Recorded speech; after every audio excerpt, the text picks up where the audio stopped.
It is not unknown to us that our actions often have unforeseen consequences. And a steady increase of fuel exhaust and waste daily has brought Earth to a threshold. We are slowly reaching a point of no return. What I'm talking about is global warming, which is the global warming up of the planet's surface. This occurs because of greenhouse gases in the atmosphere that reflect solar radiation back at the planet's surface.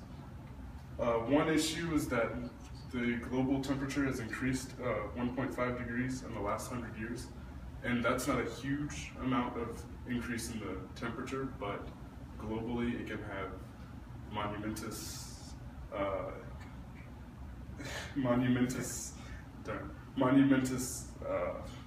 problems, issues, or effects. Yeah.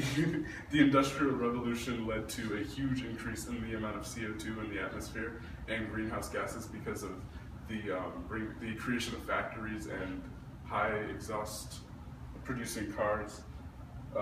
There are a lot of natural causes to global warming as well. Solar radiation, forest fires, volcanic eruptions, and melting permafrost are just a few of them.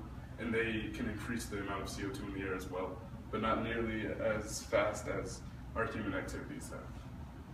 The biggest question is what is being affected by the global warming. We've seen an increase in air pollution, which can lead to an increase in respiratory illness, more frequent heat waves, which can cause dehydration, exhaustion, and death.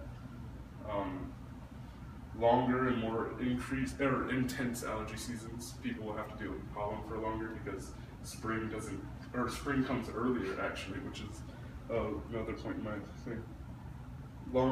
Melting ice caps results in rising sea levels, which can have a big effect in us in the long run. It isn't really having much of an effect right now, but it can lead to a lot of issues in the future.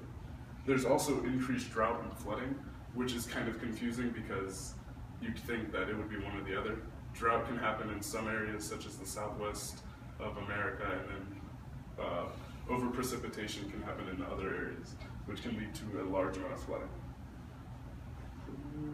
The seasons also have begun earlier than they used to, and this can be a huge issue when it comes to agricultural businesses. People won't know when to plant things so that they can get the highest crop yield, and also the drier soil and vegetation leads to a lower crop yield anyway, and a larger amount of forest fires, which can devastate crops and forests. I'd have to say that the biggest issue is where we're going now. A number of large cities will flood, coastal regions will be devastated, we'll lose a lot of culture and traditions and lives, to be quite honest. The habitats of many animals will be destroyed, and millions of people, plants, and animal life will be gone.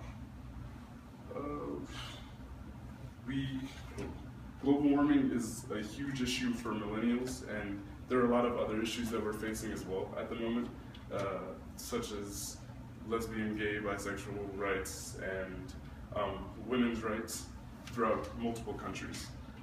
But the large factories and millions of CO2 emitting cars are still driven daily, and we're trying to become a more green economy and more efficient based on the things that we have naturally, yet we still aren't moving to that because of politics and capital gain. All right, thank you. That's pretty good.